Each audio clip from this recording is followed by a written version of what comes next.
ঈদ মোবারক, ঈদ মোবারক। ঈদ মানে আনন্দ, ঈদ মানে খাওয়া-দাওয়া, ঈদ মানে সালামি, ঈদ মানে ঘোরাফেরা।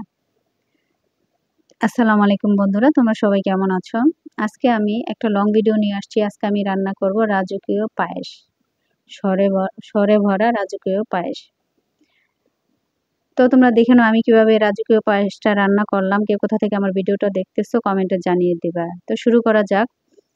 এখানে আমি ১ লিটার গরুর দুধ, লিকুইড দুধ নিয়েছি। এর মধ্যে দিয়ে দিলাম ১.৫ কাপ পরিমাণ গুঁড়া দুধ। আসলে যেকোনো মিষ্টি জিনিসের সাথে বা লিকুইড দুধের সাথে যদি তুমি একটু গুঁড়া দুধ মিশিয়ে নাও তাহলে সেই জিনিসটা খেতে বা পায়েসটা খেতে খুবই সুস্বাদু হয়। তো আমার দুধটা বলক এসে পড়েছে। তো একটু বারবার নেড়ে দিচ্ছি। তারপরে এখানে আমি দিয়ে দেব পায়েসের জন্য চাউল। এই চাউলটা আমি আধা ঘন্টা আগে ভিজিয়ে রেখেছিলাম যাতে চাউলটা ভিজে ফুলে ওঠে। এখানে আমি ১ মুঠের চাইতে একটু বেশি চাউল নিয়েছি। এই তো চাউলগুলো দিয়ে ভালো করে নাড়তে হবে, বারবার নাড়তে হবে, নয়তো নিচে দলা পেকে যাবে যদি তুমি নাড়া না দাও। এই দেখো আবার বলক চলে এসেছে চাউল দেওয়ার পরে, দেখো সুন্দর সর পড়তেছে। এই পায়েসের মজাই হলো সর, কারণ সরটা উপর দিয়ে পড়বে। এই সরটা পায়েসের খাওয়ার সময় দাঁতে বাজবে, মানে খুবই টেস্ট হয় আর কি এভাবে পায়েসটা রান্না করলে। তারপরে এখানে দিয়ে দেবো আমি ২টা তেজপাতা আর ৩টি এলাচ দিয়ে আমি এটা কিছুক্ষণের জন্য রাখবো।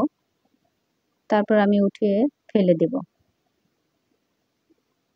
এগুলো দিয়ে একটু নেড়ে দিচ্ছি, বারবার সুন্দর করে নেড়ে দিচ্ছি। এই দেখো কি সুন্দর মোটা মোটা সর পড়ে, একটু পরপর সর পড়ে। এই সরটা একটু পরপর ভেঙে দিবা।